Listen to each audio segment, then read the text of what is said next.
सबसे पहले हम लोग कर रहे हैं एडमिनिस्ट्रेटिव लॉ। एडमिनिस्ट्रेटिव लॉ में आइवर जेनिंग एक ज्यूरिस्ट थे जिन्होंने एडमिनिस्ट्रेटिव लॉ का डेफिनेशन दिया था। वैसे बहुत सारे ज्यूरिस्ट थे जिन्होंने अपने अपने तरीके से इसको डिफाइन किया। आइवर जेनिंग हो या आपका वार्डे हो, ठीक है, या आपके केसी डेविस हो, ये सभी ने अपने अपने ओपिनियन दिए। वो एक तरीके से डेफिनेशन का काम करता है, ठीक है। So according to jurist Sir Ivar Jennings, administrative law is the law relating to administration which determines the organization, power and duties of administrative authority. ठीक है, ये मानना था आपका सर आइवर जेनिंग का। एडमिनिस्ट्रेटिव लॉ जो है एक अनकोडिफाइड लॉ है, ये कोडिफाइड लॉ नहीं है, ठीक है। अगर आपसे एग्जाम एमसीक्यू में पूछा जाए कि एडमिनिस्ट्रेटिव लॉ का जो नेचर है वो कौन सा है और आपको 4 ऑप्शन दे, तो ये कोडिफाइड लॉ नहीं है, ठीक है। ये एक तरीके का जजमेंट लॉ है और ये कॉन्स्टिट्यूशन से बना है। इसका जो पेरेंट एक्ट है वो कॉन्स्टिट्यूशन है, कॉन्स्टिट्यूशन से ही इस एक्ट को जो है बनाया गया था। अगर आपको एडमिनिस्ट्रेटिव लॉ के सोर्सेस के बारे में जानना हो तो सबसे पहला सोर्स है कॉन्स्टिट्यूशन ऑफ इंडिया, ठीक है। दूसरा सोर्स है जुडिशियल डिसीजन, जो प्रेसिडेंट होते हैं सुप्रीम कोर्ट या हाई कोर्ट के जो जजेस होते हैं उनके जो डिसीजन होते हैं उसको प्रेसिडेंट कहा जाता है। तो वो जुडिशियल डिसीजंस भी सोर्स का काम करता है। कोई सर्कुलर जारी होता है पार्लियामेंट के द्वारा या प्रेसिडेंट के द्वारा या कोई ऑर्डिनेंस पास होता है तो वो भी सोर्स होता है एडमिनिस्ट्रेटिव लॉ का। इसके बाद है कोई स्टैट्यूट बनता है या एक्ट बनता है, वो भी सोर्स होता है एडमिनिस्ट्रेटिव लॉ का, ठीक है। और कोई गवर्नमेंट के द्वारा या पार्लियामेंट के द्वारा कोई डायरेक्शन दिया जाता है तो वो भी आपके एडमिनिस्ट्रेटिव लॉ का जो है सोर्स माना जाता है, ठीक है। एडमिनिस्ट्रेटिव लॉ के अंदर जो अपने को पढ़ना है, ठीक है, या उसको समझ लो आप पिलर समझ लो। एडमिनिस्ट्रेटिव लॉ के अंदर 3 पिलर है, ठीक है। पहला है सेपरेशन ऑफ पावर, ठीक है। दूसरा है रूल ऑफ लॉ और तीसरा है नेचुरल जस्टिस, ठीक है। जब आप एडमिनिस्ट्रेटिव लॉ पढ़ोगे तो आपको ये 3 जो पिलर्स हैं, 3 ऑर्गन जो हैं उसके बारे में आपको पढ़ना पड़ेगा, ठीक है। तो अभी सबसे पहले हम शुरू करेंगे सेपरेशन ऑफ पावर क्या होता है। तो सेपरेशन ऑफ पावर के फाउंडर जो फादर थे वो थे अरिस्टोटल, ठीक है। आपसे 2 मार्क्स में पूछा जा सकता है कि एडमिनिस्ट्रेटिव लॉ के जो सेपरेशन ऑफ पावर के जो फाउंडर थे या फादर थे उसका नाम क्या था, ठीक है। तो उसका नाम क्या था, उसका नाम अरिस्टोटल था। अभी उन्होंने अरिस्टोटल ने सेपरेशन ऑफ पावर को बनाया, ठीक है, लेकिन उसको डेवलप करने वाला तो कोई होना चाहिए था ना, ठीक है। तो इसको डेवलप करने वाला था मॉन्टेस्क्यू। हमेशा याद रखना, मॉन्टेस्क्यू ने सेपरेशन ऑफ पावर बनाया नहीं, उसने डेवलप किया। बनाया किसने था, अरिस्टोटल ने, ठीक है। अभी ये जो सेपरेशन ऑफ पावर है इसके अंदर भी 3 पिलर है, ठीक है, 3 ऑर्गन बोला जाता है उसको। अब सेपरेशन ऑफ पावर के अंदर 3 ऑर्गन कौन सा है, पहला है लेजिस्लेचर, दूसरा है एग्जीक्यूटिव और तीसरा है आपका जुडिशियरी, ठीक है। ये 3 ऑर्गन सेपरेशन ऑफ पावर के अंदर काम करता है। लेजिस्लेचर का काम क्या है, टू मेक द लॉज, ठीक है। Legislature to make the laws, executive to implement the laws. जो एग्जीक्यूटिव है वो लॉ को इम्प्लीमेंट का काम करता है, ठीक है। और जुडिशियरी जो है टू इंटरप्रेट द लॉज, मतलब लॉ जो बनाया गया है पार्लियामेंट के द्वारा उसमें कुछ खामियां तो नहीं है, वो किसी के फंडामेंटल राइट को वायलेट तो नहीं कर रहा, ठीक है। इस सब का जांच पड़ताल कौन करेगा, जुडिशियरी करेगा। अगर उनको लगता है कि नहीं ये लॉ, ये पर्टिकुलर लॉ किसी के फंडामेंटल राइट को वायलेट कर सकता है तो उस पार्ट को सुप्रीम कोर्ट स्टे कर सकता है, ये उनके अंडर में है, ठीक है। तो ये हो गया आपका जुडिशरी के बारे में। सेपरेशन ऑफ पावर जो है उसके 3 प्रिंसिपल है मेन, ठीक है। वो क्या है, देखिए, the same person should not form part of more than one of the 3 organ of government. ये बोलता है सेपरेशन ऑफ पावर कि कोई एक बंदा किसी एक ही फॉर्म के ऑर्गन में काम कर सकता है, ठीक है। वो तीनों फॉर्म के ऑर्गन में काम नहीं कर सकता। अगर कोई बंदा जुडिशरी में है तो वो एग्जीक्यूटिव का काम नहीं करेगा। कोई लेजिस्लेचर का पार्ट है कोई बंदा तो वो जुडिशरी का पार्ट नहीं हो सकता, ठीक है। दूसरा है one organ of the government should not interfere with the other organ, ठीक है। ये तीनों जो ऑर्गन है, लेजिस्लेचर, एग्जीक्यूटिव और जुडिशरी, ये तीनों अपने अपने ऑर्गन में काम करेंगे। कोई एक ऑर्गन किसी दूसरे ऑर्गन के साथ इंटरफेयर नहीं करेगा, ठीक है। तीसरा प्रिंसिपल है one organ of the government should not exercise the function assigned to any other organ. ये बोलता है कि जिस ऑर्गन के पास जो काम दिया गया है उसको वही काम करना है, जो फंक्शन उसको असाइन किया गया है वो वही एक्सरसाइज करेगा, किसी दूसरे का फंक्शन एक्सरसाइज नहीं करेगा, ठीक है। अब ये जो सेपरेशन ऑफ पावर है वो हमारे भारत में उसका क्या महत्व है, ठीक है। इंडियन पर्सपेक्टिव से तो आपको देखना पड़ेगा ना। तो constitution of India does not recognise the doctrine of separation of power in absolute rigidity, ठीक है। हमारे भारत में सेपरेशन ऑफ पावर को इतना मतलब स्ट्रांगली या स्ट्रिक्टली फॉलो नहीं किया जाता, ठीक है। अपन फॉलो करते हैं कि जुडिशरी का जो काम है वो करे, लेकिन इतना भी नहीं। जुडिशरी भी कभी कभी पार्लियामेंट को डायरेक्शन दे देता है कि आपको ये करना चाहिए, बराबर। क्यों देना चाहिए? देना चाहिए ना। अभी आप लोगों ने देखा होगा ये प्रेसिडेंट को भी डायरेक्शन दिया था सुप्रीम कोर्ट ने एक जजमेंट के थ्रू कि भाई आपको जो है 30 दिन के अंदर जो है कोई भी बिल है तो उसको पास करना होगा। तो ये क्या है? ये तो इनडायरेक्टली जुडिशरी का वो हो गया ना, इंटरफेरेंस पार्लियामेंट्री काम में, ठीक है। तो इस तरीके से हमारे भारत में ना एब्सोल्यूट नहीं है, कोई किसी के काम में हस्तक्षेप करता है। एग्जाम्पल के तौर पे समझाता हूँ। आपको पता होगा एग्जीक्यूटिव का हेड कौन होता है? एग्जीक्यूटिव का हेड होता है हमारा प्रेसिडेंट, ठीक है। अब यहाँ पे एग्जीक्यूटिव का हेड है प्रेसिडेंट, तो प्रेसिडेंट को सिर्फ एग्जीक्यूटिव का काम देखना चाहिए ना, बराबर। लेकिन आप देखोगे जब सुप्रीम कोर्ट कोई ऑर्डर पास करता है, ठीक है, किसी बंदे को फांसी पे चढ़ा देता है, तो उसको माफ करने का या उसको छोड़ देने का पावर प्रेसिडेंट को होता है। क्यों होना चाहिए? जब सबके पावर, सबके काम अलग अलग हैं, जुडिशरी का काम है सजा देना, तो जुडिशरी देखेगा, फिर प्रेसिडेंट क्यों देना चाहिए उसको माफी, बराबर। इसलिए देते हैं क्योंकि हमारे जो कॉन्स्टिट्यूशन है उसमें इतना एब्सोल्यूट नहीं दिया गया है कि आप सेपरेट ही रहोगे, नहीं। यहाँ पे प्रेसिडेंट चाहे तो सुप्रीम कोर्ट को ओवर रूल करके सामने वाले की जो फांसी की सजा है उसको माफ कर सकता है, ठीक है। तो मोरल ऑफ द स्टोरी ये है कि हमारे भारत में जैसे अमेरिका वगैरह में होता है कि स्ट्रिक्टली फॉलो करते हैं कि जो जुडिशरी का काम है वो जुडिशरी ही करेगा, तो ऐसे भारत में नहीं होता। भारत में अगर सुप्रीम कोर्ट को लगता है कि ये डायरेक्शन सरकार को देना है तो वो दे सकते हैं। अगर ये पार्लियामेंट को लगता है कि कोई जो एक्ट है, ठीक है, जिसपे सुप्रीम कोर्ट ने अननेसेसरी कुछ ऐसा हस्तक्षेप किया है तो वो लॉ ही बदल देगा। तो ये एक दूसरे के साथ नोक-झोंक हमारे भारत में होता है, ठीक है। अभी ये जो हमारा ये है सेपरेशन ऑफ पावर, इसके कुछ केस लॉज हैं, ठीक है, जो आपको पता होना चाहिए। पहला है Keshavananda Bharati versus state of Kerala. The court observe that the doctrine of separation of power is a part of basic structure of the constitution, ठीक है। इस केस में ऑनरेबल सुप्रीम कोर्ट ने कहा था कि ये जो सेपरेशन ऑफ पावर है वो हमारे बेसिक स्ट्रक्चर का, जो कॉन्स्टिट्यूशन है उसका एक बेसिक स्ट्रक्चर का पार्ट है, ठीक है। दूसरा केस था इंदिरा नेहरू गांधी वर्सेस राज नारायण का case. The honorable court observed that in Indian constitution there is a separation of power in a broad sense only. A rigid or strict separation of power as under the American or Australian constitution does not apply to India, ठीक है। इस case में honourable supreme Court ने कहा था कि हमारे भारत में सेपरेशन ऑफ पावर तो है, कॉन्स्टिट्यूशन में भी है, ठीक है, लेकिन इतना स्ट्रिक्ट नहीं है जितना कि अमेरिका और ऑस्ट्रेलिया के कॉन्स्टिट्यूशन में है, ठीक है।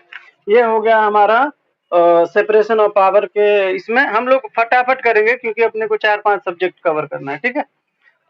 दूसरा है हमारा रूल ऑफ लॉ। मैंने शुरू में बताया एडमिनिस्ट्रेटिव लॉ के 3 पिलर हैं। पहला है सेपरेशन ऑफ पावर, दूसरा है रूल ऑफ लॉ, तीसरा है natural justice. Separation of power मैंने बता दिया, दूसरा है rule of law. Rule of law का जो फादर है या फाउंडर बोले उसको बोला जाता है एडवर्ड कोक, ठीक है। एडवर्ड कोक ने रूल ऑफ लॉ को फाउंड किया था, ठीक है। अभी इसको कोई डेवलप करने वाला तो चाहिए ना, तो एबी डाइसी नाम का कोई जूरिस्ट था जिसने रूल ऑफ लॉ को आगे बढ़ाया, ठीक है, डेवलप किया। तो फाउंडर है एडवर्ड कोक, डेवलपर है एवी डाइसी। ठीक है, अब रूल ऑफ लॉ क्या बोलता है? Rule of law derived from Latin word la legality which means principle of legality. ठीक है, अकॉर्डिंग टू डाइसी, डाइसी जो है एक ये भी डाइसी एक जुरिस्ट था, उन्होंने रूल ऑफ लॉ को 3 भागों में बांटा। ठीक है, उन्होंने कहा कि रूल ऑफ लॉ को अगर आपको समझना है तो आपको 3 चीजों को समझना पड़ेगा। सबसे पहला क्या? Supremacy of law. ठीक है, लॉ जो होगा वो सुप्रीम होगा, लॉ से ऊपर कोई नहीं होगा। दूसरा उन्होंने दिया प्रिंसिपल इक्वलिटी ऑफ लॉ। ठीक है, मतलब लॉ के सामने सब बराबर है, चाहे वो राजा हो या रंक हो, कोई फर्क नहीं पड़ता। तीसरा उन्होंने प्रिंसिपल दिया प्रीडोमिनेंस ऑफ लीगल स्पिरिट। ठीक है, हालांकि हमारे भारत में हम 2 ही प्रिंसिपल को फॉलो करते हैं डाइसी के, एक है सुप्रीमेसी ऑफ लॉ, दूसरा है इक्वलिटी ऑफ लॉ। तीसरा जो प्रिंसिपल दिया था इन्होंने डाइसी ने, प्रीडोमिनेंस ऑफ लीगल स्पिरिट, उसका ये मानना था इसके अंदर कि जो संविधान है, ठीक है, वो कोर्ट के ऊपर नहीं है, सबसे ऊपर कोर्ट रहेगा फिर कुछ रहेगा। ठीक है, लेकिन हमारे भारत में हम कोर्ट को ऊपर नहीं रखते, हम सबसे पहले संविधान को रखते हैं। ठीक है, तो इसीलिए हमने प्रीडोमिनेंस ऑफ लीगल स्पिरिट वाला जो कॉन्सेप्ट था डाइसी का, इसको हमने अपने भारत में फॉलो नहीं किया। हम 2 ही फॉलो करते हैं, सुप्रीमेसी ऑफ लॉ और इक्वलिटी बिफोर लॉ। ठीक है, अब यहाँ पे बहुत सारे जूरिस्ट थे, जिसमें एक जूरिस्ट था केसी डाविस। ठीक है, उन्होंने भी कुछ रूल दिए रूल ऑफ लॉ के अंदर कि भाई अगर आपको रूल ऑफ लॉ मतलब कानून का शासन रखना है किसी भी स्टेट में, ठीक है, किसी भी देश में, तो आपको ये जो 7 प्रिंसिपल है आपको वो फॉलो करना चाहिए। ठीक है, सबसे पहला क्या? Law and order. अगर आपको किसी राज्य में या किसी देश में रूल ऑफ लॉ या कानून का शासन करना है तो लॉ एंड ऑर्डर मेंटेन करना पड़ेगा। दूसरा fixed rule.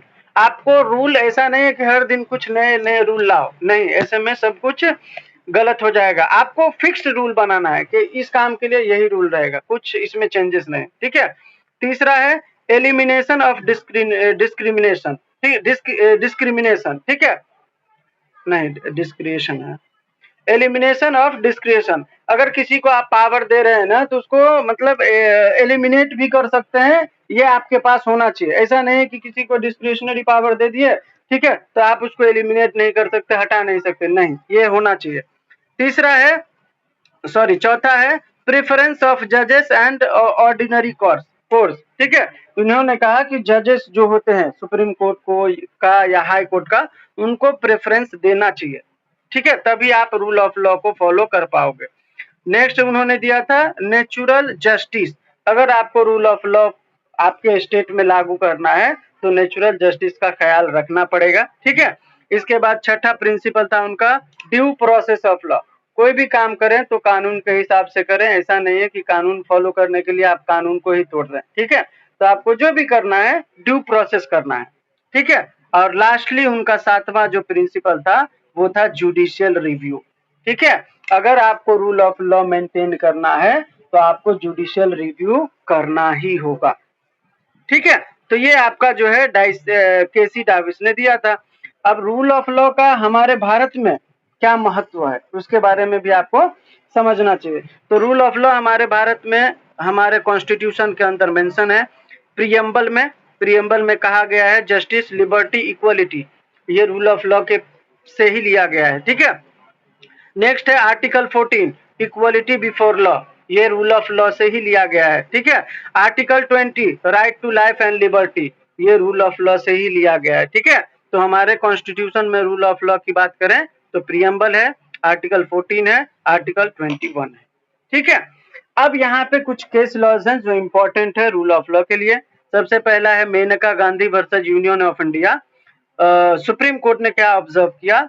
Law depriving life and personal liberty must be just, fair and reasonable. The law of procedure must not be arbitrary, fanciful and evasive. ठीक है, तो आपको पता होगा मेनका गांधी वाले केस में उनका पासपोर्ट सीज कर लिया गया था। ठीक है, तो उनको जो है मतलब बाहर जाने का मौका नहीं मिला, तो उनके लिबर्टी को आप कर्टेल कर रहे हो ना। हर किसी को कहीं से कहीं जाने का अधिकार है, घूमने का अधिकार है, बराबर। तो अगर आप किसी का पासपोर्ट जब्त करते हो बिना रीजनेबल जस्टिफिकेशन के, तो आप कहीं ना कहीं उनके फंडामेंटल राइट आर्टिकल 21 के अंदर जो है वायलेट कर रहे हो। ठीक है। तो सुप्रीम कोर्ट ने कहा कि कोई भी प्रोसीजर आप अपनाते हो तो वो आर्बिट्ररी नहीं होना चाहिए। आर्बिट्ररी का मतलब क्या, उस टाइम पर जो गवर्नमेंट था उन्होंने मेनका गांधी का कुछ भी नहीं सुना, एक तरफा फैसला लिया कि उसका पासपोर्ट सीज कर दो, ठीक है, जबकि उनको अपनी बात रखने का मौका देना चाहिए था। तो इसी केस में सुप्रीम कोर्ट ने कहा था, ठीक है। दूसरा था केशवानंदा भारती का case. The view was that the rule of law is the basic structure of constitution apart from democracy, ठीक है। लोकतंत्र के अलावा हमारा जो रूल ऑफ लॉ है वो भी कॉन्स्टिट्यूशन का जो है बेसिक स्ट्रक्चर है, ठीक है। तीसरा हमारा है एडमिनिस्ट्रेटिव लॉ के अंदर जो इम्पोर्टेंट ऑर्गन वो है नेचुरल जस्टिस। नेचुरल जस्टिस के अंदर 3 प्रिंसिपल है, ठीक है। पहला है रूल अगेंस्ट बायस, दूसरा है रूल ऑफ फेयर हियरिंग और तीसरा है रीजन डिसीजन, ठीक है। रूल अगेंस्ट बायस का मतलब क्या होता है, बायस का मतलब क्या होता है, पक्षपात करना, ठीक है। मैं किसी के फेवर में बोल रहा हूँ तो ये क्या कर रहा हूँ, मैं पक्षपाती हो रहा हूँ, ठीक है, किसी के अगेंस्ट। तो ये जो रूल अगेंस्ट बायस है इसका एक मैगजीम है, लैटिन मैगजीम, नेमो जुडेक्स इन कॉजा सुआ। ये आपसे दो मार्क्स में पूछा जा सकता है कि ये जो लैटिन मैगजीम है इसका मतलब क्या होता है, ठीक है। तो नेमो जुडेक्स इन कॉजा सुआ का मतलब होता है नो मैन शैल बी जज इन हिज ओन केस, ठीक है। इसका एक लैंडमार्क जजमेंट है, कौन सा, AK Kraipak versus Union of India का केस, ठीक है। अगर किसी को याद हो तो, किसी ने पढ़ा हो तो, उसमें क्या हुआ था, AK कृपाइक जो है वो फॉरेस्ट विभाग में ना, हाँ, AK कृपाइक जो है फॉरेस्ट विभाग में नौकरी के लिए जो है वो भरा था, ठीक है। और उसको पता चलता है कि जो बंदा पहले से, ठीक है, उसमें मतलब ये कार्यरत था, उसने एप्लीकेशन भी भरा, ठीक है, और जो सिलेक्शन कमेटी था उसमें वो जज भी बना, ठीक है। और बाद में ये पता चलता है कि वो खुद ने ही खुद को सेलेक्ट कर लिया। उनके साथ जो 2-3 मेंबर थे उन्होंने कहा कि भाई हमारे साथी वाले जब अपॉइंटमेंट हो रहे हैं तो उसी को कर दो। तो इससे AK कृपाई को आ गया गुस्सा कि भाई मैं भी तो था, मैं भी तो उस पोस्ट को होल्ड कर सकता हूँ, तो ये तो गलत है। तो इस केस में सुप्रीम कोर्ट ने कहा था कि भाई यहाँ पे जो है नेचुरल जस्टिस का वायलेशन हुआ है, वो बंदा एप्लीकेंट भी था और वो बंदा खुद जज भी था, तो ये यहाँ पे बायस होने का तो चांस है ना, ठीक है। तो ये है। दूसरा है आपका rule of fair hearing. Rule of fair hearing का मतलब क्या होता है कि किसी का भी अगर फैसला सुनाना है, कोई आप अगर मान के चलिए आपको जज बनाया गया है तो आपको दोनों पार्टी का सुनना है, ठीक है। तो यहाँ पे जो मैक्सिम अप्लाई होता है वो होता है औडी अल्ट्रम पार्टम, ठीक है। इसका मतलब क्या होता है, हियर दी बोथ साइड या no one shall be condemned on. कोई ऐसा व्यक्ति ना हो जो ये बोले कि मुझे सुना ही नहीं गया, ठीक है। तो इसीलिए आपको दोनों पार्टी का सुनना है, ठीक है। इसके बाद है, इसका भी एक लैंडमार्क केस है, आपको बता दूं, ये कौन था, रिज वर्सेस बाल्डविन का केस, ठीक है। इसमें मिस्टर रिज जो था वो कांस्टेबल था, ठीक है। उसको जो है मतलब ड्यूटी पे क्या बोलते हैं, निग्लेक्ट करने के लिए, लापरवाही करने के लिए ना उनको हटा दिया गया, ठीक है। तो वॉच कमिटी ने उनकी बात सुनी नहीं कि भाई उसके खिलाफ जो कंप्लेंट आया है वो जेन्यून है या रिवेंज में किसी ने किया है, ठीक है। तो उसकी बात सुनी नहीं गई और उसको हटा दिया गया। तो मिस्टर रिज जो है उस समय पे कोर्ट गया और कोर्ट में बोला कि सर अगर मेरे खिलाफ कोई नेग्लेक्ट का जो है केस आया तो मुझे सुनना तो चाहिए, क्या पता वो रिवेंज में कर रहा हो, आपने मुझे सीधा निकाल दिया बिना सुने। तो सुप्रीम कोर्ट ने रिज वर्सेस बाल्डविन में कहा कि हाँ ये तो यहाँ पे नेचुरल जस्टिस का वायलेशन हुआ है, मिस्टर रिज को बोलने का मौका नहीं मिला था, ठीक है। और तीसरा जो है नेचुरल जस्टिस का मेन प्रिंसिपल वो है रीजन डिसीजन। रीजन डिसीजन का मतलब क्या होता है, अगर कोई भी मैटर कोर्ट में है, ठीक है, या ट्रिब्यूनल में है, तो अगर वो फैसला ले रहे हैं तो वो डिसीजन जो होगा विद रीजन होगा, ठीक है। मतलब ऐसा वो ऑर्डर देना चाहिए कि वो ऑर्डर अपने आप में बोल उठे कि हाँ भाई मैं इसलिए ऐसा आया हूँ। एग्जाम्पल फॉर राजू चोर है, ठीक है, कोर्ट ने मतलब ऑर्डर पास कर दिया कि राजू चोर है, तो उस ऑर्डर में ये लिखा होगा कि जो जज है वो राजू को चोर कैसे डिक्लेयर किया, क्यों किया, क्या क्या एविडेंस उसके अगेंस्ट थे, ठीक है। तो तब तो आपको पता चलेगा ना कि राजू चोर क्यों था। ऐसे में अगर आप सीधा लिख दे कि हाँ राजू चोर है, सजा दे दो, और कोई रीजन ही ना पता चले, तो ये तो गलत हो जाएगा ना। तो नेचुरल जस्टिस का जो तीसरा प्रिंसिपल है रीजन डिसीजन, वो ये बोलता है कि decision must contain the reason. ठीक है, तभी तो पता चलेगा ना कि भाई आपने जो डिसीजन लिए हैं वो क्यों लिए। ठीक है, अब नेचुरल जस्टिस जो है इसके कुछ एक्सेप्शंस हैं, कहाँ कहाँ पे नेचुरल जस्टिस जो है नहीं लगता है। तो पहला है स्टेट्यूटरी एक्सक्लूजन। किसी लॉ में कहीं पे ऐसा प्रावधान है जो नेचुरल जस्टिस को एक्सक्लूड करता है, तो वहां पे आपको जो है नेचुरल जस्टिस का फायदा नहीं मिलेगा। दूसरा है एकेडमिक इवेल्युएशन। अगर कोई एग्जाम दे रहा है, ठीक है, और वहां पे राजू भी दिया और सोनू भी दिया, अब राजू का आ गया 90% मार्क्स और सोनू का आया 40% मार्क्स, तो अब सोनू ये बोल सकता है कि ये तो गलत है भाई, मैं भी इंसान वो भी इंसान, तो उसका 90 कैसे, मेरा 40 कैसे, ये तो मेरे नेचुरल जस्टिस का वायलेशन है। नहीं, एकेडमिक इवैल्यूएशन जो होता है वो मेरिट के आधार पर होता है, जिसने जितना मार्क्स का सवाल बनाया होगा उसको, उसमें आप नेचुरल जस्टिस का रोना नहीं रो सकते। ठीक है, तीसरा है इमरजेंसी। इमरजेंसी के टाइम पर भी आपका नेचुरल जस्टिस प्रोटेक्टेड नहीं है। ठीक है, और फोर्थ है इंटरिम डिसिप्लिनरी एक्शन। अगर कहीं पे डिसिप्लिनरी एक्शन लिया गया है और वहां पे आपको बोलने का मौका नहीं मिला है, तो आप ये नहीं बोल सकते कि मेरा नेचुरल जस्टिस का वायलेशन हुआ है, क्योंकि इंटरिम डिसिप्लिनरी एक्शन में उनको जो है एक्शन लेना होता है तत्काल प्रभाव से। ठीक है, बाद में इंक्वायरी होगा, बाद में आप जो है अगर रहे होगे दोषी, नहीं तो कोई बात नहीं, आपको फिर से नौकरी पर रखा जाएगा। ठीक है, ये है इसके जो लैंडमार्क जजमेंट है नेचुरल जस्टिस के। एक है रिज वर्सेस बाल्डविन का, और दूसरा एक कृपाइक का, जो मैंने आपको बोला था। उसमें आप ये भी ले सकते हैं, ये मेनका गांधी वाला, उसमें भी उनको बोला नहीं दिया गया था। ठीक है, तो ऑडी अल्ट्रम पार्टम आ जाएगा।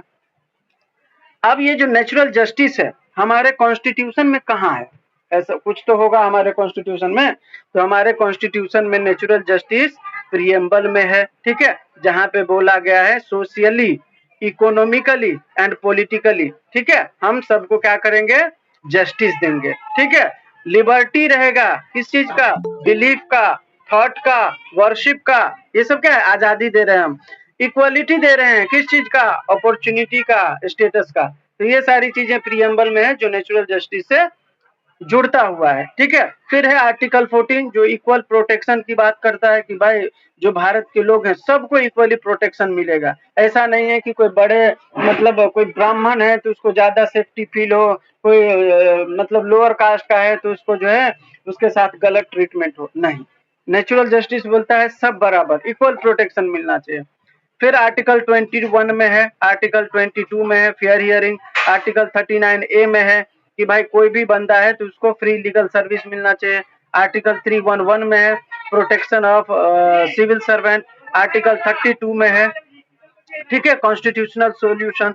तो ये सारी चीजें जो है आपका नेचुरल जस्टिस के अंदर कवर होता है।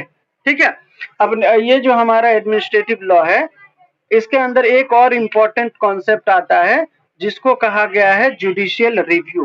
ठीक है, जुडिशियल रिव्यू एक मतलब क्या बोलते हैं प्रिंसिपल है। ठीक है, जो किसी कोर्ट को, हाई कोर्ट आर्टिकल 226 में, सुप्रीम कोर्ट आर्टिकल 32 में जुडिशियल रिव्यू कर सकता है। ठीक है, जुडिशियल रिव्यू क्यों किया जाता है? जब कोई भी अथॉरिटी या लेजिस्लेचर अपने जुरिस्डिक्शन के बियॉन्ड जाकर कोई एक्ट करता है या कोई ऐसे इंस्टीट्यूट बनाता है, एक्ट बनाता है जो फंडामेंटल राइट से मेल नहीं खाता, ठीक है, कॉन्ट्राडिक्ट हो जाता है, तो उस परिस्थिति में ऑनरेबल सुप्रीम कोर्ट या हाई कोर्ट उस पर्टिकुलर मैटर को जुडिशियल रिव्यू करके रिजॉल्व कर सकता है। ठीक है, इसके बाद है आपका एक इंपॉर्टेंट कॉन्सेप्ट इसके अंदर, रिट। ठीक है, रिट क्या है? रिट फंडामेंटल राइट को प्रोटेक्ट करने का एक वेपन है। इसके अंदर 5 तरीके का रिट होता है। एक होता है आपका हेबियस कॉर्पस, ठीक है, दूसरा होता है आपका मैंडमस, तीसरा होता है कोवारंटो, चौथा होता है प्रोहिबिशन, पांचवा होता है सर्च्योररी। ठीक है, हेबियस कॉर्पस का मतलब होता है प्रोड्यूस द बॉडी। ठीक है, मतलब अगर कोई बंदा इलीगली किसी को डिटेन करके रखा है तो उस मसले के लिए आप सुप्रीम कोर्ट में अंडर आर्टिकल 32 और हाई कोर्ट में अंडर आर्टिकल 26 आप रिट फाइल कर सकते हैं। ठीक है, तो उस बंदे को बाहर निकालने के लिए या कोर्ट के सामने लाने के लिए हेबियस कॉर्पस का रिट लगाइए। दूसरा है मैंडेमस। मैंडेमस का मतलब होता है रिकमांड। कोई ऐसा अथॉरिटी है गवर्नमेंट का जो अपना काम नहीं कर रहा है। ठीक है, जैसे मान के चले बीएमसी का काम है रोड बनाना, लेकिन मलाड से कांदीवली तक का रोड इतना जर्जर है कि वहां पे बार बार एक्सीडेंट हो रहा है, लोग मर रहे हैं। ठीक है, लेकिन वो अपना काम नहीं कर रहे हैं। ठीक है, तो हम उससे वो काम करवाने के लिए कहाँ जा सकते हैं? सुप्रीम कोर्ट अंडर आर्टिकल 32, और उनको बोलेंगे सर आप रिट ऑफ मैंडेमस इशू करिए उस अथॉरिटी के खिलाफ ताकि वो रोड बनाए। तो सुप्रीम कोर्ट बोलेगा मैंडेमस इशू करके कि अब मैं बोल रहा हूं जाके वो रोड बनाओ। ठीक है, तो ये होता है रिट ऑफ मैंडेमस। तीसरा है को वारंटो। को वारंटो का मतलब होता है बाय व्हाट अथॉरिटी।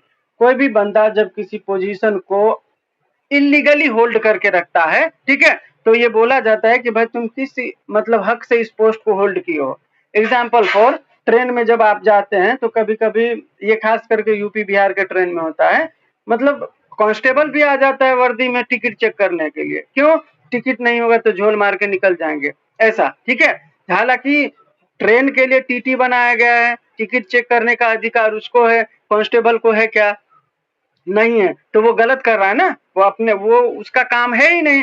तो उस कंडीशन में आप सुप्रीम कोर्ट में अंडर आर्टिकल 32 या अंडर आर्टिकल 226 में हाई कोर्ट में जा सकते हो रिट लेके को वारंटो का कि सर आप इनसे पूछिए कि ये किस अथॉरिटी से मेरा टिकट चेक कर रहे थे। ठीक है, नेक्स्ट है आपका प्रोहिबिशन। प्रोहिबिशन का मतलब होता है स्टॉप प्रोसीडिंग। मतलब कोई भी लोअर कोर्ट, इंफीरियर कोर्ट अपने ज्यूरिसडिक्शन के बियॉन्ड जाकर जब कोई मैटर देखता है, ठीक है, डील करता है, तो ऐसी परिस्थिति में उस मैटर को रोकने के लिए कि वो कोर्ट उस मैटर को डील ना करे, आप writ of prohibition supreme court में फाइल कर। फिर सुप्रीम कोर्ट जो है रिट ऑफ प्रोहिबिशन इशू करके उस इंफीरियर कोर्ट को बोलेगा कि भाई आप वो प्रोसीडिंग रोक दीजिए, उससे आगे आपकी जरूरत नहीं है, मैं देख लूंगा। ठीक है, इसके बाद है पांचवा रिट, रिट ऑफ सर्चोररी। इसका मतलब है क्वेश प्रोसीडिंग।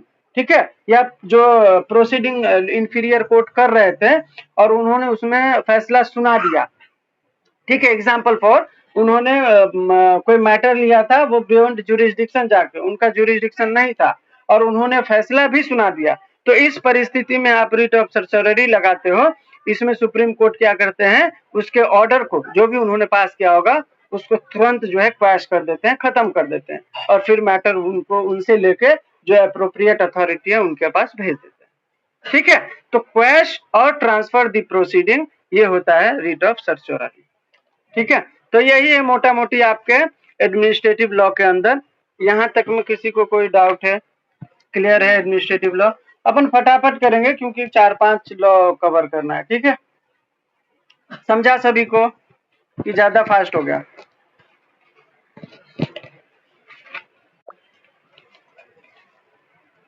एक थम्स अप आया, मतलब एक जन को तो समझ में आया होगा।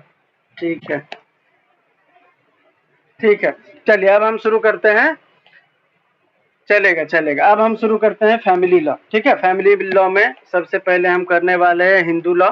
ठीक है, हिंदू लॉ के अंदर जो है सबसे पहले आपको 4 एक्ट के बारे में समझना पड़ेगा। ठीक है, पहला एक्ट क्या है हिंदू लॉ में? Hindu marriage act. दूसरा है Hindu adoption and maintenance act.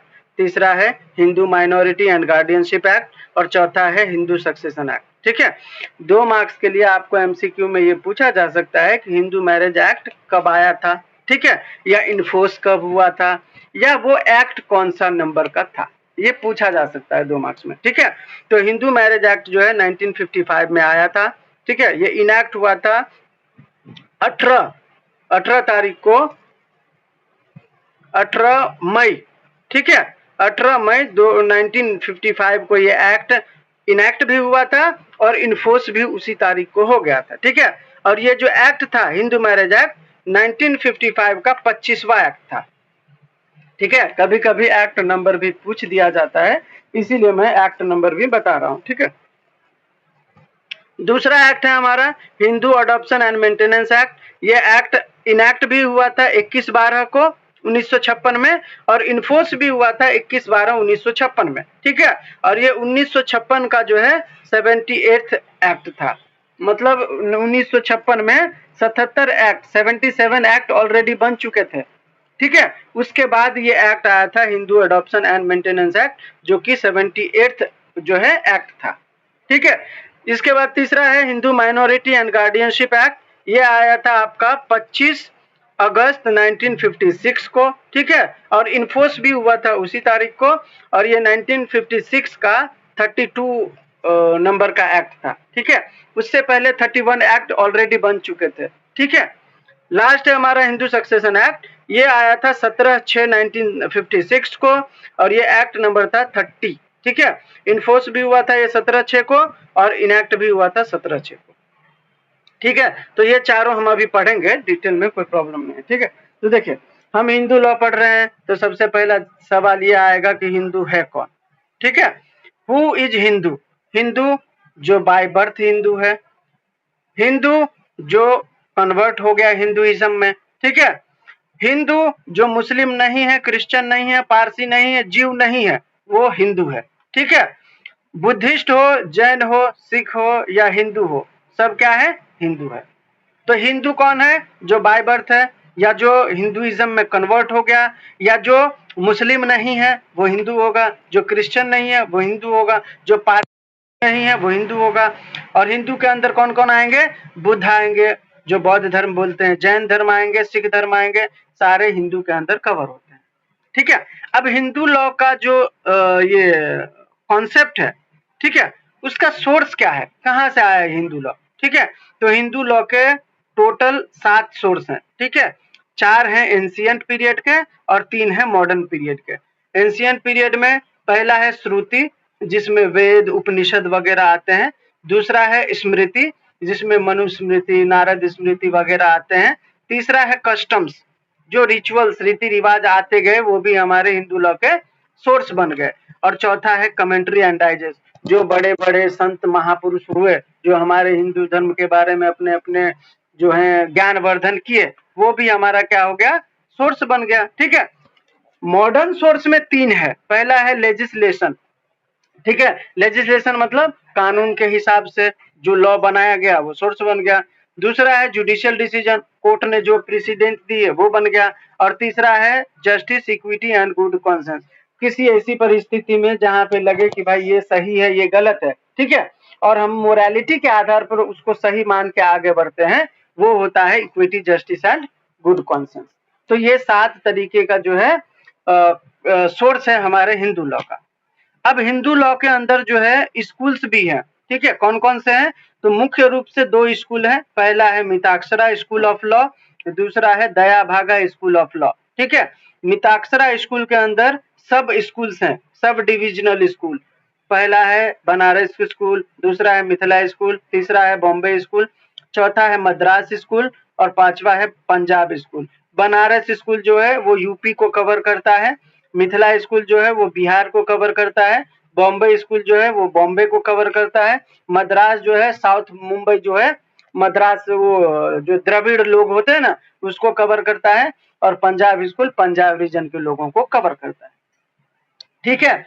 इसका जो फाउंडर था, ये जो हमारा मिताक्षरा लॉ है, इसका फाउंडर था विजनानेश्वर।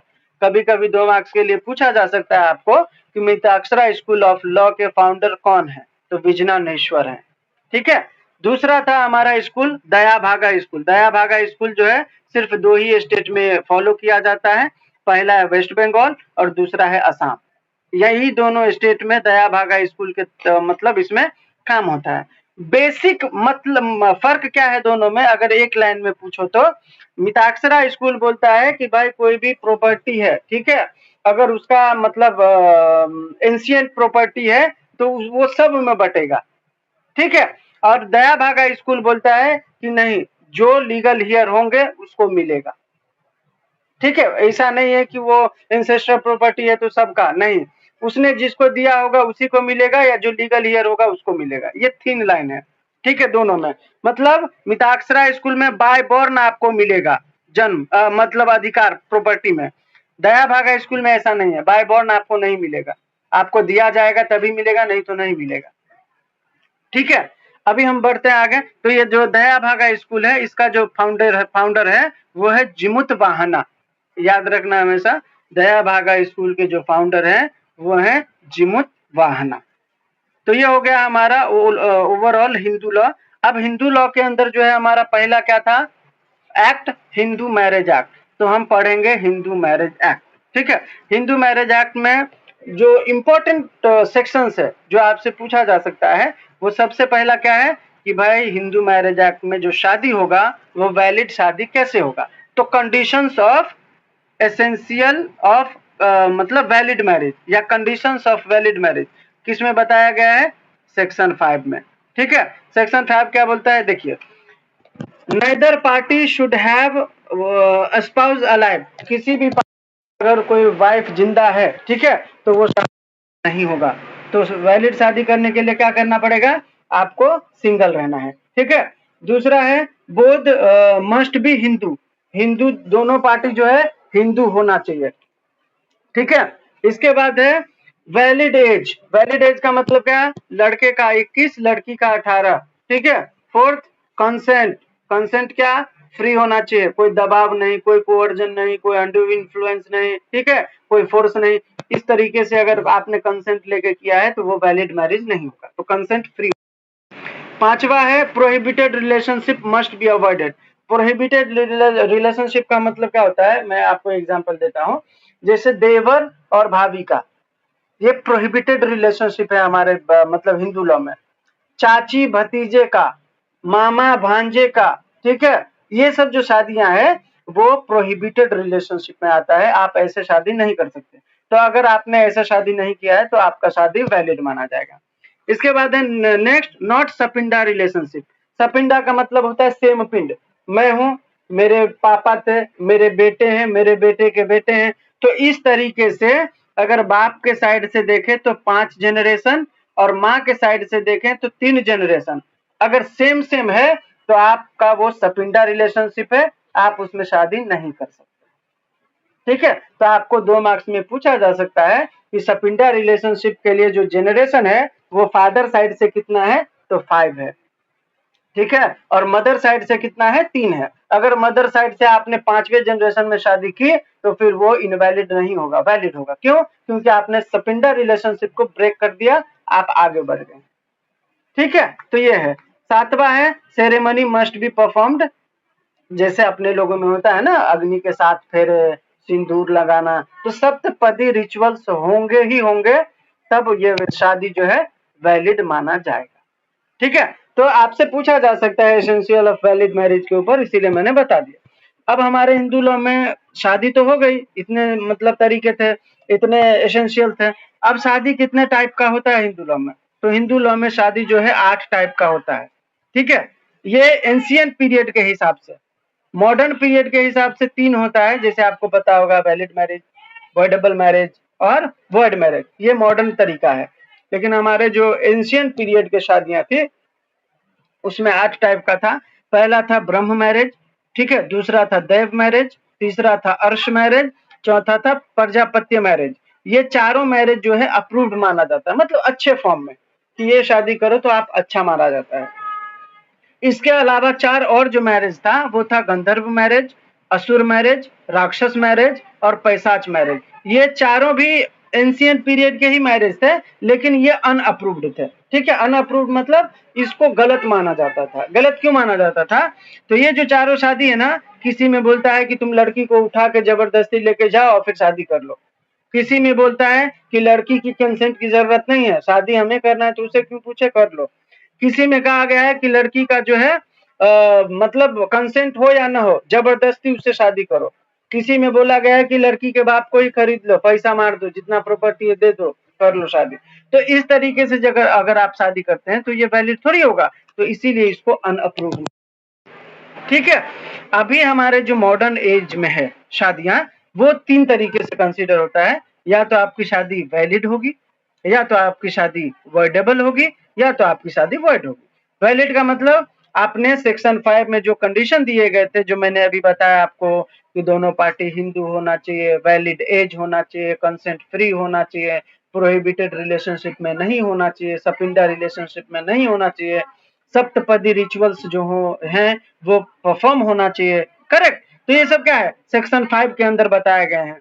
तो सेक्शन 5 के अंदर जो भी एसेंशियल अगर आपने फुलफिल किया तो आपकी शादी वैलिड होगी सेक्शन 5 के अंदर। ठीक है। सेक्शन 12 बोलता है आपकी शादी कब वॉइडेबल हो जाएगी। वॉइडेबल का मतलब क्या होता है, वॉइडेबल का मतलब होता है कि कोई एक पार्टी उस शादी को वैलिड कर सकता है, उनके हाथ में है। ठीक है। तो ये कब हो सकता है, तो सेक्शन 5 का आपने एसेंशियल जो था फुलफिल नहीं किया तब हो सकता है। कोई पार्टी मान के चलिए इम्पोर्टेंस हो गया, मान के चलिए शादी हुआ, अब शादी के समय तो पता नहीं था कि मर्द जो है नपुंसक है, बाद में आपको पता चला कि मर्द नपुंसक है। अब वाइफ को लगता है कि नहीं यार नपुंसक है तो जाने दो, बच्चे तो गोद ले लेंगे, लेकिन पति बहुत प्यार करता है, ठीक है, तो वो नहीं छोड़ना चाहती, तो वो चाहे तो शादी को वैलिड रखे, चलने दे। अगर उनको लगता है कि नहीं भाई वैवाहिक सुख नहीं ले पाऊंगी तो क्या मतलब है, तो वो वाइड करा ले कि भाई ये तो झूठा था, ये तो इसने तो मेरे साथ फ्रॉड करा, तो आप जो है उस शादी को वो भी कर सकते हो, मतलब वॉइड। ठीक है। तो ये है, तो वॉइडेबल का मतलब है कि कोई एक पार्टी शादी को चाहे तो वैलिड रखे, नहीं तो आप जो है वॉइड डिक्लेयर कर दो। तीसरा है सेक्शन 11 में वॉइड मैरिज के बारे में बताया गया है। वॉइड मैरिज का मतलब आपकी शादी शुरू से ही और आगे भी गलत रहेगी, वो वैलिड नहीं हो सकती। एग्जाम्पल फॉर, आपने सपिंडा रिलेशनशिप में कर लिया तो ये शादी आपका शुरू से ही गलत है, उसको आप बाद में भी सही नहीं कर सकते। दूसरा, प्रोहिबिटेड रिलेशनशिप में आपने शादी कर ली, जहां पे प्रोहिबिट किया गया है आपने उसी पे शादी कर लिया, तो आपकी शादी शुरू से ही वैलिड नहीं है, वॉइड है। तीसरा है, अगर आपने शादी के बाद बाइगेमी कर लिया, बाइगेमी का मतलब दूसरी औरत से भी शादी कर ली, तो आपकी शादी जो है वॉइड डिक्लेयर कर दी जाएगी। ठीक है।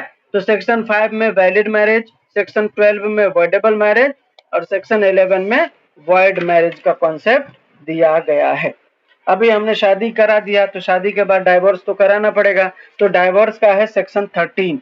ठीक है। सेक्शन 13 में कुछ ऐसे ग्राउंड्स दिए गए हैं जिसमें बताया गया है कि आप कब कब डाइवोर्स ले सकते हो। डाइवोर्स का मतलब होता है विवाह विच्छेद, मतलब शादी तोड़ना। ठीक है। तो सबसे पहला है अडल्ट्री। अगर अडल्ट्री का मतलब क्या होता है, किसी और महिला के साथ अफेयर।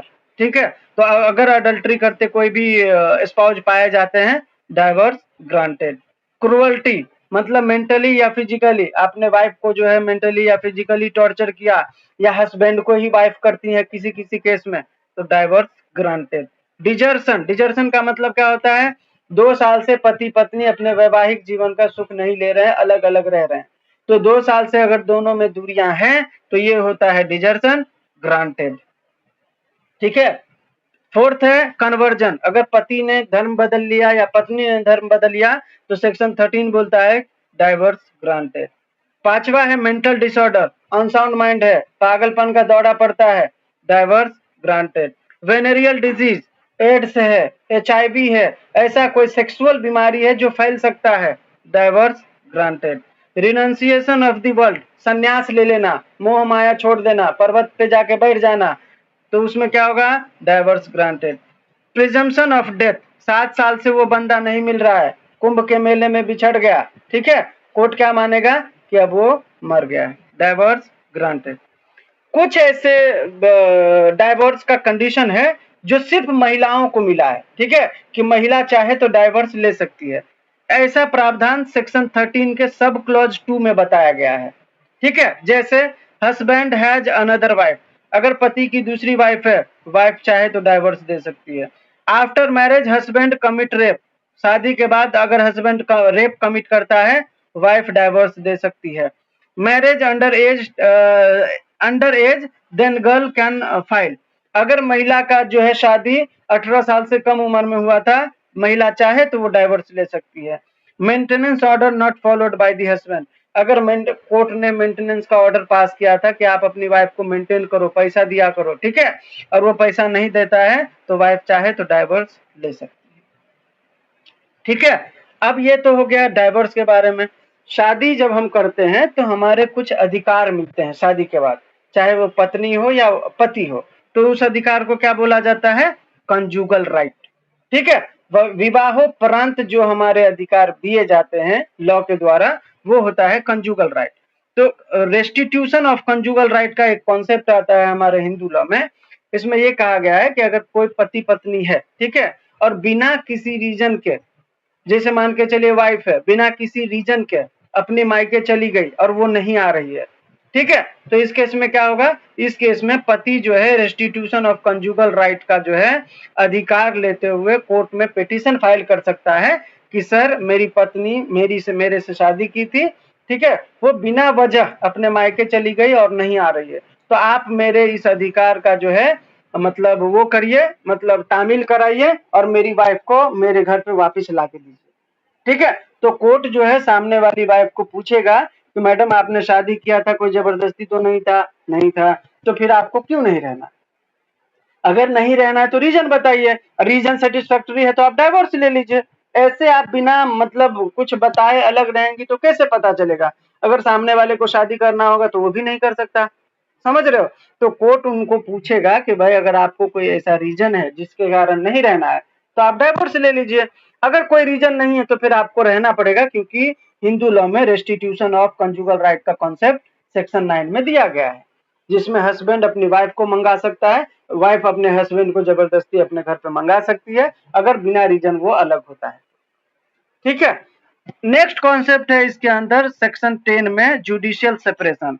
कोर्ट के ऑर्डर पर पति पत्नी अलग रहते हैं, ठीक है, लेकिन इसमें क्या होता है, शादी खत्म नहीं होता, ठीक है। जुडिशियल सेपरेशन में पति पत्नी दोनों अलग रहते हैं कोर्ट के ऑर्डर पर, ठीक है, लेकिन वो शादी टूटता नहीं है, ठीक है। तो ये हो गया, तो इसमें क्या है जो ग्राउंड है मोर और लेस हमारा डाइवोर्स का ही है, अडल्ट्री हो गया दोनों सेपरेट हो जाओ, क्रूअल्टी हो गया दोनों सेपरेट हो जाओ, अगर डाइवोर्स नहीं लेना है तो, ठीक है। तो सेपरेशन ऑफ ये जुडिशियल सेपरेशन का भी कुल मिला के ग्राउंड डाइवोर्स जैसा ही है जो मैंने बताया, ठीक है। अब डाइवोर्स होगा तो महिला क्या मांगेगी, मेंटेनेंस मांगेगी, ठीक है। तो आज ये सेक्शन 24 और 25 में मेंटेनेंस के बारे में बताया गया है हिंदू मैरिज एक्ट में। सेक्शन 24 बोलता है कि किसी भी महिला का अगर डाइवोर्स का पीरियड चल रहा है या कोई भी ऐसा सिचुएशन है जहां पे वो महिला खुद को मेंटेन नहीं कर पा रही है, तो सेक्शन 24 में वो इंटरिम मेंटेनेंस क्लेम कर सकती है और सेक्शन 25 में परमानेंट मेंटेनेंस क्लेम कर सकती है, ठीक है। तो ये हो गया हमारा पहला एक्ट हिंदू मैरिज एक्ट का ओवरऑल। दूसरा हमारा एक्ट था Hindu adoption and maintenance act. Hindu adoption and maintenance act में सबसे पहला कॉन्सेप्ट है हमारा अडॉप्शन का। अडॉप्शन कौन कर सकता है, कैसे कर सकता है, ये सारी जानकारी अभी मैं आपको दूंगा। हु कैन अडॉप्ट, कौन अडॉप्ट कर सकता है, क्योंकि हम हिंदू लॉ पढ़ रहे हैं तो मस्ट बी अ हिंदू, जो अडॉप्ट करने वाला है वो हिंदू होना चाहिए, और कैपेबल टू मेंटेन, जो अडॉप्ट करेगा बच्चे को वो बच्चे को मेंटेन कर पाएगा तभी अडॉप्ट कर सकता है। तो ये हो गया हु कैन अडॉप्ट। अब इसमें दो है, महिला के लिए अलग प्रोविजन है, पुरुष के लिए अलग प्रोविजन है। फॉर मेन साउंड माइंड होना चाहिए। If married wife consent mandatory, अगर शादीशुदा मर्द है तो वाइफ की मैंडेटरी होगी कंसेंट।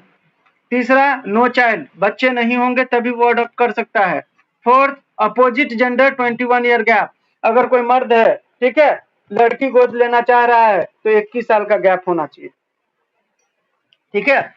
और अगला क्या है criteria, should be attain legal age of 21 year, जो बंदा गोद लेगा वो बंदा खुद भी 21 साल से ऊपर का होना चाहिए तभी वो गोद ले सकता है, नहीं तो नहीं लेगा। फॉर वीमेन साउंड माइंड जरूरी है, ठीक है। If married husband consent mandatory, अगर अनमैरिड है, विडो है या डाइवोर्स है तो उसको कंसेंट लेने की जरूरत नहीं है किसी से, ठीक है। इफ मैरिड नो चाइल्ड, तब जो है वो अडॉप्ट कर सकती है। अपोजिट जेंडर 21 ईयर, अगर कोई महिला है बच्चे गोद लेना चाहती है, ठीक है, और वो लड़का चाहती है गोद लूं, तो 21 साल का गैप उनके और बच्चे के एज में होना चाहिए तभी वो ले सकते हैं, ठीक है। अब जो बच्चे हैं, ठीक है, हु कैन बी अडॉप्टेड, किसको आप अडॉप्ट कर सकते हो, हर किसी की, तो मैं 30 साल का हूं मुझे कोई अडॉप्ट कर लो, कर सकते हैं क्या, नहीं कर सकते, क्यों, क्योंकि Hindu adoption and maintenance act बोलता है कि कोई भी बच्चा जो 15 साल से नीचे है आप उसी को अडॉप्ट कर सकते हैं, ठीक है। तो पहला क्या है, अंडर 15 ईयर्स ऑफ एज। दूसरा क्या है, मस्ट बी अ हिंदू, क्योंकि वो बच्चा हिंदू लॉ के अंदर अडॉप्ट हो रहा है, ठीक है।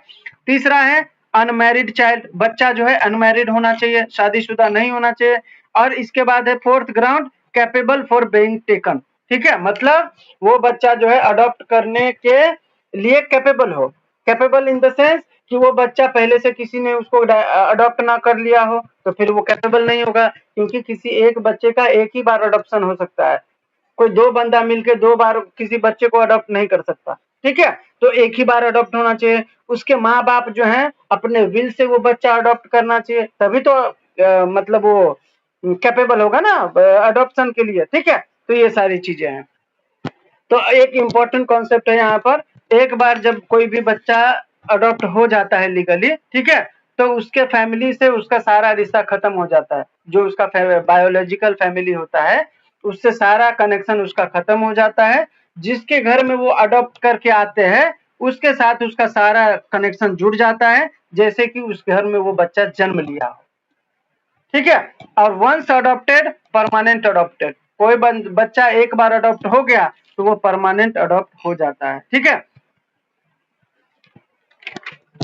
अब हमारा ये हो गया। अब एडॉप्शन जो है कब कब वैलिड होगा, ठीक है, इसके बारे में भी जान लेते हैं। फॉर वैलिड एडॉप्शन सबसे पहला must be Hindu, free consent के साथ अडॉप्शन होना चाहिए, बच्चे को कैपेबल होना चाहिए मेंटेन करने के लिए, बंदा साउंड माइंड होना चाहिए, अपोजिट जेंडर का गैप मेंटेन होना चाहिए, ठीक है। अगर वाइफ ले रही है तो फिर हस्बैंड का, हस्बैंड ले रहा है तो वाइफ का कंसेंट होना चाहिए, ठीक है। चाइल्ड भी जो है अडॉप्शन के लिए कैपेबल होना चाहिए। अगर ये सारी चीजें हैं तो वैलिड अडॉप्शन है, ठीक है। तो ये अडॉप्शन हो गया। अब इसी के अंदर मेंटेनेंस का भी प्रोविजन है, तो इसमें बोलता है हु कैन क्लेम मेंटेनेंस, ठीक है। तो when any of the above is unable to maintain himself, पहला वाइफ, वाइफ सेक्शन 18 में बताया गया है कि अगर कोई भी महिला जो मतलब खुद को मेंटेन नहीं कर सकती तो Hindu adoption and maintenance act के तहत सेक्शन 18 में मेंटेनेंस ले सकती है, ठीक है। कोई चिल्ड्रन है जो खुद को मेंटेन नहीं कर सकता तो वो सेक्शन 20 में अपने माँ बाप से मेंटेनेंस ले सकता है under Hindu adoption and maintenance act. कोई पेरेंट है जो अपने बच्चों से मेंटेनेंस लेना चाहता है तो वो भी सेक्शन 20 के अंदर मेंटेनेंस ले सकता है, ठीक है। मेंटेनेंस कब कब नहीं लिया जा सकता, तो सबसे पहले है यहाँ पे, अगर कोई महिला जो है बिना रीजन से मैट्रिमोनियल होम जो है छोड़ के चली जाती है तो उसको मेंटेनेंस नहीं मिलेगा, ठीक है। अगर मेंटेनेंस के दौरान ये पाया जाता है कि महिला ने अडल्ट्री किया है, किसी और मर्द के साथ जो है सेक्सुअल इंटरकोर्स किया है, तो भी उसका जो मेंटेनेंस का प्रोविजन है वो बार्ड हो जाएगा, खत्म हो जाएगा, फिर उनको नहीं मिलेगा। अगर वो महिला अपना धर्म बदल लेती है तो भी उसको मेंटेनेंस नहीं मिलेगा, बार्ड हो जाएगा, ठीक है। अब कोर्ट जो है मेंटेनेंस देता है तो वो क्या क्या रीजन कंसीडर करता है, कुछ तो रीजन कंसीडर करता होगा ना। तो सबसे पहला है income of the person giving maintenance, जो बंदा मेंटेनेंस देने वाला है उसका इनकम कोर्ट कंसीडर करता है। दूसरा needs of the person receiving maintenance, जो बंदा रिसीव करने वाला है मेंटेनेंस उसका नीड कितना है। अब उसको जरूरत है 1000 का तो कोर्ट थोड़ी उसको बोलेगा कि 50,000 दो, नहीं। तो जो बंदे का नीड होगा उसी हिसाब से उसको मेंटेनेंस मिलेगा। तीसरा है standard of living of receiving person, जो बंदा मेंटेनेंस लेने वाला है उसका स्टैंडर्ड ऑफ लिविंग क्या रहा है उसके मतलब हिसाब से मेंटेनेंस मिलता है। फोर्थ है number of dependent with receiving person, जो बंदा मेंटेनेंस रिसीव करेगा उसके साथ कौन कौन है, उसके बच्चे भी हैं क्या। जैसे मान के चलिए वाइफ ने मेंटेनेंस ले रहा है, ठीक है, वाइफ, अब वाइफ का एक छोटा बच्चा है तो उसके लिए भी तो मेंटेनेंस उसमें जोड़ के मिलेगा ना, ठीक है। और पांचवा है health as expenses of receiving person, जो बंदा ले रहा है उसका हेल्थ सही है या नहीं है, उसको क्या दवा वगैरह भी लगता है क्या, बीमार है क्या, तो उसको उस हिसाब से ज्यादा मिलना चाहिए, ठीक है। एज क्या है, बुजुर्ग है क्या, उसको ज्यादा की जरूरत है क्या, इस हिसाब से भी मेंटेनेंस का जो है अमाउंट फिक्स किया जाता है। अब ये जो मेंटेनेंस है उसका ड्यूरेशन क्या होता है, मैरिड विद अनदर मैन, अगर महिला दूसरे मर्द के साथ शादी कर लेती है तो मेंटेनेंस का ड्यूरेशन खत्म, अब मेंटेनेंस उसको नहीं मिलेगा। सेल्फ फाइनेंशियली स्ट्रांग, अगर महिला खुद से स्ट्रांग हो जाती है, ठीक है, मेंटेनेंस चल रहा है लेकिन वो खुद से बहुत अमीर हो जाती है तो फिर वो ड्यूरेशन उसका मेंटेनेंस का एंड हो जाएगा। डेथ ऑफ गिवर, जो मेंटेनेंस दे रहा था वो बंदा मर चुका है तो उसका मेंटेनेंस का ड्यूरेशन खत्म हो जाएगा, ठीक है। तीसरा एक्ट था हमारा Hindu minority and guardianship act. अब यहाँ पे बोल रहा है कि ये जो गार्डियन है वो क्या है, कौन होता है। तो गार्डियन का मतलब होता है who take care of child, जो बंदा बच्चे का देखभाल करता है वो गार्डियन कहलाता है। अब Hindu minority and guardianship act के अंदर 4 तरीके का गार्डियन है। सेक्शन 6 में बताया गया है नेचुरल गार्डियन के बारे में, जो बायोलॉजिकल होगा, ठीक है। मैंने अपने बच्चे को जन्म दिया तो मैं क्या हो गया, नेचुरल हो गया। दूसरा है टेस्टामेंट्री गार्डियन, सेक्शन 9 में बताया गया है, ये बोलता है बाय विल, मैं हूँ, ठीक है, मैं मरने वाला हूँ, मैं सोच रहा हूँ मेरे भाई को अपने बच्चे का गार्डियन बना के जाऊं ताकि वो देखभाल करे, ठीक है, तो मैंने अपने विल में किसी को गार्डियन बना दिया, तो वो क्या हो गया, वो हो गया टेस्टामेंट्री गार्डियन अंडर सेक्शन 9। तीसरा है डी फैक्टो गार्डियन, सेक्शन 11 में बताया गया है इसके बारे में, ये बोलता है someone who taken care of child from beginning, किसी बच्चे का कोई बंदा देखभाल शुरू से करता आ रहा है तो बाय डिफॉल्ट उसको गार्डियन अपॉइंट किया जा सकता है। क्यों? क्योंकि उसने बच्चे के साथ शुरू से ही मतलब बच्चे का देखभाल किया है। सेक्शन 11 में सेक्शन 12 बोलता है बाय कोर्ट ऑर्डर, अगर किसी बच्चे का कोई गार्डियन नहीं है तो कोर्ट भी उस बच्चे के लिए गार्डियन अपॉइंट कर सकता है अंडर सेक्शन 12, ठीक है। अब जो है गार्डियन कौन कौन नेचुरल गार्डियन नहीं हो सकता, ठीक है, तो जो बंदा हिंदू नहीं रहा वो गार्डियन नहीं हो सकता, ठीक है, जिसने अपना धर्म बदल लिया हो। दूसरा है जिसने संन्यास ले लिया हो वो भी नेचुरल गार्डियन नहीं हो सकता। और तीसरा है स्टेप फादर और स्टेप मदर नेचुरल गार्डियन नहीं हो सकता, ठीक है। जब कोर्ट किसी को गार्डियन अपॉइंट करता है तो किन किन बातों का ख्याल रखता है, सबसे पहला ध्यान रखता है बच्चे का एज क्या है, बच्चे का जो है मतलब सेक्स क्या है, मतलब लड़का है लड़की है, और बच्चे का धर्म क्या है, उसके आधार पर जो है उसका देखा जाता है कि किसको गार्डियन बनाना है। इसके बाद है character and capacity of guardian, जिसको गार्डियन अपॉइंट किया जाएगा कोर्ट के द्वारा उसका चरित्र सही रहा है या नहीं रहा है और कैपेबल है या नहीं है वो एज अ गार्डियन परफॉर्म करने के लिए। तीसरा है nearest relative of minor, court जो है किसी को गार्डियन अपॉइंट करेगा तो सबसे पहले ये देखेगा कि उसका नियरेस्ट रिलेटिव कौन है, ठीक है, मैं हूं, ठीक है, और मेरे चाचा हैं और एक दूर के रिश्तेदार है, तो कोर्ट पहले मेरे चाचा को ही गार्डियन के तौर पर मेरे अपॉइंट करेंगे क्योंकि मैं ही नियरेस्ट रिलेटिव हूँ, ठीक है। इसके बाद है विशेष ऑफ डिजीज्ड पेरेंट, जो बंदा अपने बच्चे को अडॉप्शन में देना चाह रहा है वो बंदा क्या चाहता है, किसके घर में जाए, ये भी देखा जाता है कोर्ट के द्वारा। और लास्ट है property and wealth belonging to minor, बच्चे के पास संपत्ति कितना है और उसका प्रॉपर्टी कहाँ है ये भी देखा जाता है जब किसी को गार्डियन अपॉइंट किया जाता है, ठीक है। फोर्थ एक्ट है इसके अंदर सक्सेशन एक्ट, जो मैंने शुरू में बताया था। सक्सेशन एक्ट के अंदर 2-3 चीजें समझनी पड़ती हैं, इनहेरिटेंस होता है, कोपार्सनरी होता है और पार्टीशन होता है, ठीक है। कोपार्सनरी का मतलब क्या होता है, कोई भी प्रॉपर्टी जो एंसेस्ट्रल प्रॉपर्टी है उसमें 4 जनरेशन तक, 4th जनरेशन तक उस एंसेस्ट्रल प्रॉपर्टी पे सबका अधिकार होता है, ठीक है। पहले तो मर्द साइड का ही अधिकार होता था, लेकिन जब सुप्रीम कोर्ट का एक जजमेंट आया विनीता शर्मा वर्सेस राकेश शर्मा 2005 में, तो उन्होंने कहा था कि एंसेस्ट्रल प्रॉपर्टी में लड़कियों का भी अधिकार होगा, ठीक है, डॉटर जो है उसका भी अधिकार होगा एंसेस्ट्रल प्रॉपर्टी में।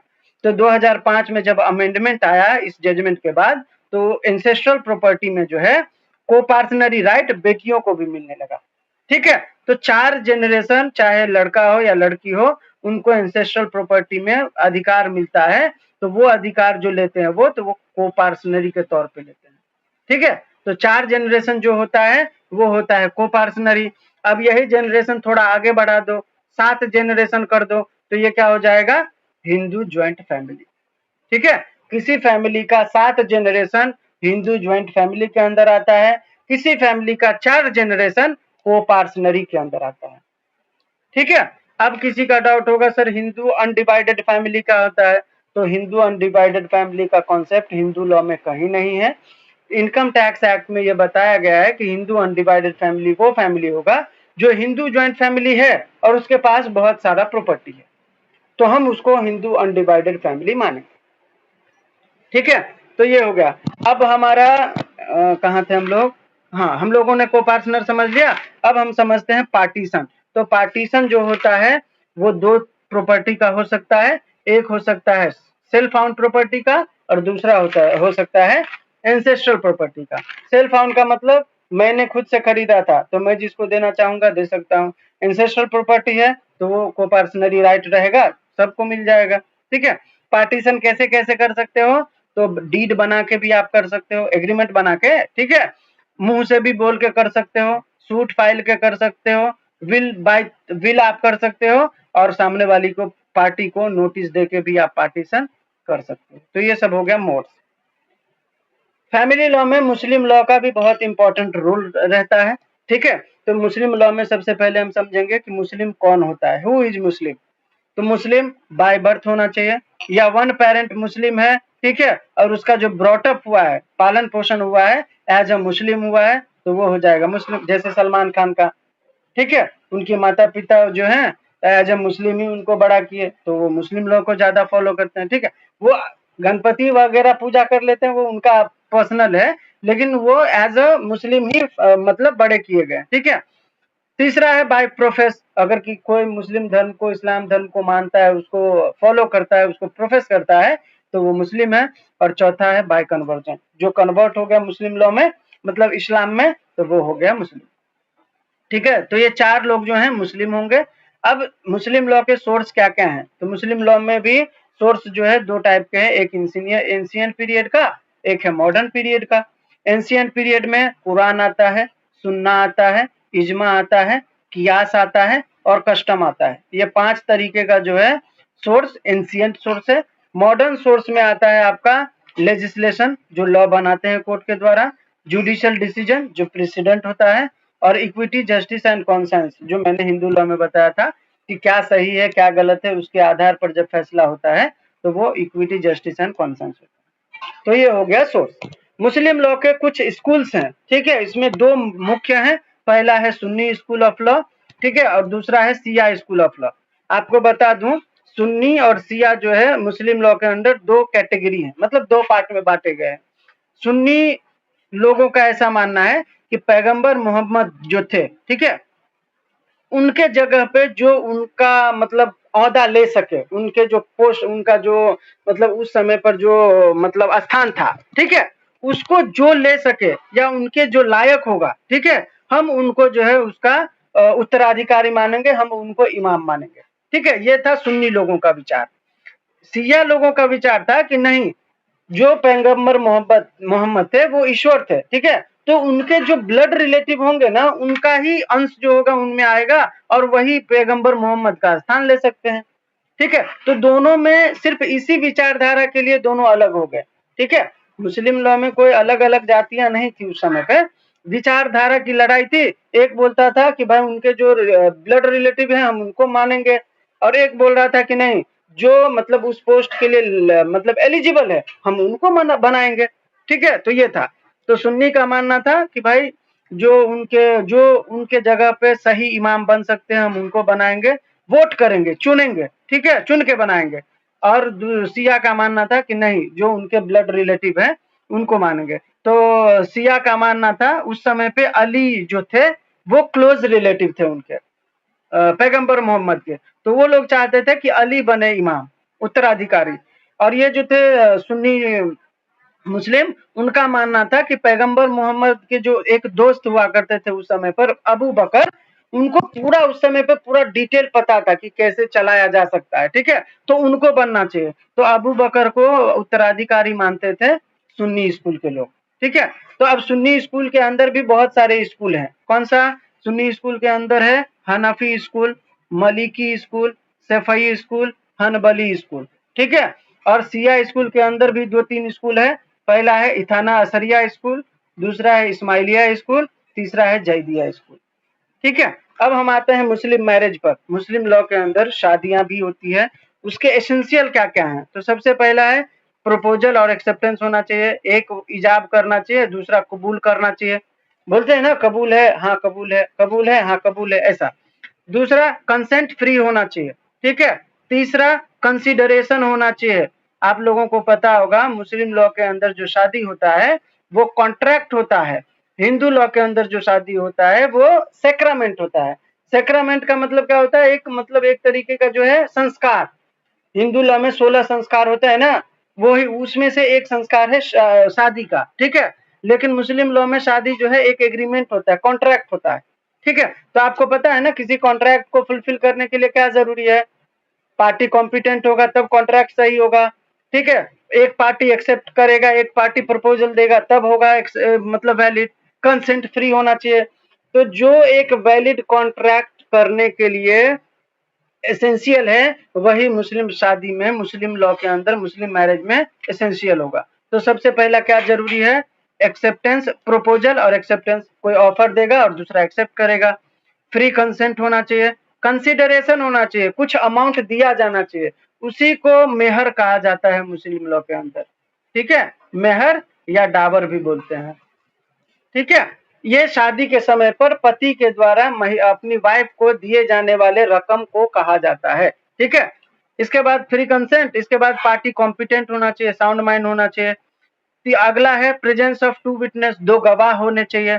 कंसिडरेशन तो हो ही गया, party must not within the prohibited degree of relationship, इन लोगों में भी प्रोहिबिटेड डिग्री होता है, जैसे ब्रेस्ट फीडिंग, अगर कोई महिला किसी बच्चे को दूध पिला दी, अब वही महिला अगर अपने बच्चे को भी दूध पिलाई तो वो दोनों बच्चा, भले उस महिला का खुद का बच्चा ना हो, वो दोनों आपस में शादी नहीं कर सकता, ठीक है। तो ये होता है प्रोहिबिटेड डिग्री। तो मुस्लिम शादी को वैलिड करने के लिए ये सारे एसेंशियल हैं, मैंने आपको बता दिए। मुस्लिम लॉ में शादियों के भी टाइप हैं, जैसे हिंदू लॉ में था अथर्व, गंधर्व, ऐसा। तो मुस्लिम लॉ में है पहला सही मैरिज, मतलब एक तरीके से वैलिड मैरिज है, आप सारे एसेंशियल फुलफिल करो आपकी शादी वैलिड हो जाएगी, ठीक है। जैसे हिंदू लॉ में बताया था ना 3 मॉडर्न शादी, वैलिड, वर्डेबल और वॉइड, उसी तरीके से मुस्लिम लॉ में भी है। सही मैरिज का मतलब वैलिड मैरिज, फसिद मैरिज का मतलब है वॉइडेबल मैरिज, ठीक है, और बातिल मैरिज का मतलब है वॉइड मैरिज, ठीक है। सही मैरिज का मतलब क्या, वैलिड, आपने सारे एसेंशियल फुलफिल किए, शादी वैलिड हो गई। फासिद का मतलब वॉइडेबल, वॉइडेबल का मतलब क्या कि कोई एक पार्टी चाहे तो वैलिड कर सकता है, तो वैलिड कब होगा, किसी महिला का, किसी लड़की का शादी 10 साल में ही कर दिया, वो चाहे तो बाद में शादी को वॉइड करा सकती है, ठीक है। बातिल मैरिज का मतलब क्या, वॉइड मैरिज, वॉइड मैरिज का मतलब क्या, कोई ऐसा कंडीशन जो आपने फुलफिल नहीं किया और वो गलत है, जैसे मैंने अभी बताया था ब्रेस्ट फीडिंग वाला, कोई महिला अगर जिस बच्चे को दूध पिलाई है वो बच्चा उसी महिला के किसी बच्चे से शादी नहीं कर सकता, तो अगर शादी करता है तो वो वॉइड हो जाएगा, ठीक है। फोर्थ फॉर्म है मुट्टा मैरिज, मुट्टा मैरिज का मतलब होता है टेम्पररी मैरिज, इसको एंजॉयमेंट के लिए भी किया जाता था उस समय पर, एक कॉन्ट्रैक्ट बनता था 6 महीने के लिए, साल भर के लिए, शादी करो मजे से रहो, मजा आया तो वो शादी को कंटिन्यू भी कर सकते हो, अगर आपको लगता है कि नहीं सही नहीं है तो आप शादी का जो कॉन्ट्रैक्ट था खत्म हुआ, आप अलग वो अलग, ठीक है। हालांकि ये ज्यादा नहीं चलता, पहले जमाने में चलता था। शादी हो गई तो अब क्या कराना है हमें, डाइवोर्स। डाइवोर्स 2 तरीके से हो सकता है, जुडिशियल हो सकता है और एक्स्ट्रा जुडिशियल, मतलब कोर्ट के द्वारा भी करा सकते हैं और कोर्ट के बाहर भी हो सकता है। तो कोर्ट के बाहर पति भी दे सकता है, वाइफ भी दे सकती है। तो अगर पति देगा तो तलाक सुन्नत देगा, तलाक बिद्दत देगा, तलाक इला देगा, तलाक जिहार देगा, ये सब पति के देने के लिए है, ठीक है। अगर वाइफ को देना है तो तलाक तफवीज देगी, तलाक तफवीज भी पति के द्वारा दिया गया ही डाइवोर्स का अधिकार है, ठीक है। वैसे बोलना नहीं चाहिए लेकिन मुस्लिम लॉ में जो हस्बैंड है उनको ज्यादा तलाक देने का अधिकार है, मतलब इरिस्पेक्टिव ऑफ, मतलब महिला के अगर संदर्भ में देखें तो पति को ज्यादा अधिकार है। तो तलाक तफवीज जो है महिला को मिला डाइवोर्स देने के लिए, ये भी कहीं ना कहीं हस्बैंड के द्वारा दान किया गया वो अधिकार है, ठीक है। तो अगर आपसे पूछा जाए तो आप ये मतलब मार्क करना कि तलाक तफवीज भी देती तो महिला ही है, लेकिन ये भी अधिकार हस्बैंड के द्वारा ही दिया गया है, ठीक है। अब ये जो है बाय हस्बैंड इतना हो गया, बाय वाइफ एक हो गया। म्यूचुअल भी होता है, जब पति पत्नी साथ में मिलकर अगर डाइवोर्स लेना चाहे तो अगर पति इनिशिएट करेगा तो मुबरत होगा, ठीक है, और अगर वाइफ इनिशिएट करेगी तो खुला होगा, ठीक है। हमेशा याद रखना, बाय म्यूचुअल अगर होना है तो ये मुबरत होगा, हस्बैंड के तरफ से अगर किया जाएगा तो, और वाइफ के तरफ से अगर कंसेंट दिया गया है तो वो खुला कहलाएगा, ठीक है। अभी ये जो तलाक बिद्दत था हस्बैंड के द्वारा दिया गया, इसी का एक फॉर्म था तलाक के इंस्टेंट तलाक, तलाक तलाक तलाक बोले और शादी खत्म, इसी तलाक बिद्दत के इंस्टेंट फॉर्म को आपका सायरा बानो के केस से डिसॉल्व कर दिया गया। ठीक है, याद रखना, Saira Bano versus union of India 2017 का मामला है जिसमें इंस्टेंट ट्रिपल तलाक को बैन कर दिया गया। ठीक है, सॉरी। और दूसरा क्या था, जुडिशियल डाइवोर्स। जुडिशियल डाइवोर्स का मतलब कोर्ट के द्वारा, तो कोर्ट एक लियान दे सकता है और दूसरा फसक दे सकता है, ये है जुडिशियल डाइवोर्स। तो उम्मीद है आपको फैमिली लॉ भी समझ में आया हो। किसी को कोई डाउट